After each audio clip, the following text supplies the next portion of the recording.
Mic check, mic check. What's up guys? Ang araw na naman dito sa trabaho. Hindi nga busy ngayon. Medyo slow ang trabaho namin ngayon sa warehouse.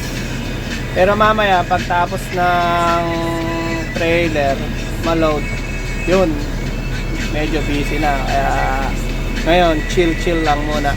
Waiting lang tayo.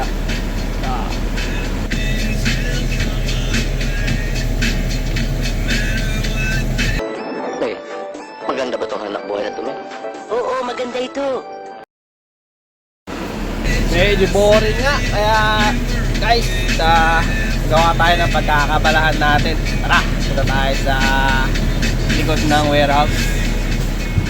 So guys, mayroon akong nakita rito sa pagkakabalahan. Yan. Tignan nyo guys, yan guys, ang malupit na blackberry na sa likod ng warehouse namin guys. So, tignan natin kung pwede siya pang laman sikmura. Yan. Tamis asim nga to guys, pero nag-research tayo dito. Taas daw to sa vitamin C. Pwede na! So, panglaban sa immune system. Pangdagdag pala. Sorry, pangdagdag sa immune system na katawan. Yun! Sige! Butin mo! Yan, dami nga nito guys na sa likod ng warehouse namin. Libre lang. Binebenta to sa supermarket pero dito guys libre. Kaya lang. Sustansya yan, wild berries.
Dito nga guys, naisip kong tawagan yung partner ko. Baka gusto niya ng vitamin C para bumilis magtrabaho. Hindi, joke lang. Wait yun yung partner ko.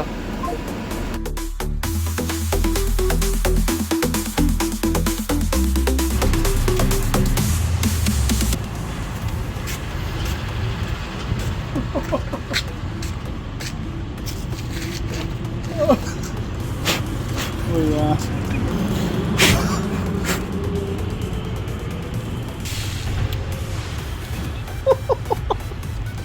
Coffee break. Do some coffee breaks. You have this in India? Yeah. No. Yeah. No. Really? No. Only here in Bangkok. No. This. But really different. See, I told you. This one is only here in Bangkok. Ayan na nga guys, sa sobrang slow namin, napalinis na lang sa labas si Tropa Pips. Boring din siguro tong tropa natin, kaya naganap na lang ng magagawa niya. Kaya ayan guys, alright, saludo sa'yo par. Sir, over the year. Take that time lapse, okay? Say it took 8 hours. Okay. Yan guys, sunod nga dyan, boring talaga, kaya hinatak ko muna tong isang to. Sabi, nuruan ko muna mag-drive ng truck para maiba naman. Lalabas na kasi ako guys. Sa next video papakita ko sasabihin ko kung bakit ako lalabas ng warehouse. Yan, hopefully yan yung papalit sa akin dito sa Shantrack. See you next video guys. Thank you.